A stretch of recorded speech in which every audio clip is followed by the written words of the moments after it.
Katie McCabe, and I'm a 6th grader at Amity Elementary. I have some things to say about the new and old school. Here are some improvements about the new school. First, we have so much more space. At the old school, I felt so squished. Second, at the new school, we actually have a view. You can see mountains, trees, and the sky. Also, the bathrooms are great. They are clean, nice, and the sinks allow more people to use them at the same time while using the same amount of space. But don't get me wrong, I love the old school. It was like a home to me. But every once in a while, it's good to have some change. Drop-off and pickup is a lot neater and more organized. You can actually get out of the school on time. Also, at the old school, cleaning up the messes that the science lab makes was hard and tough, and you didn't want that icky stuff on your desk.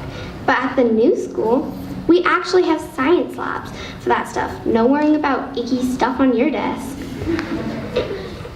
The new school will help kids learn by soundproof walls. You won't hear the other classrooms if the computer was turned up all the way. The rooms are so much bigger and you can fit more kids in your class and not be squished.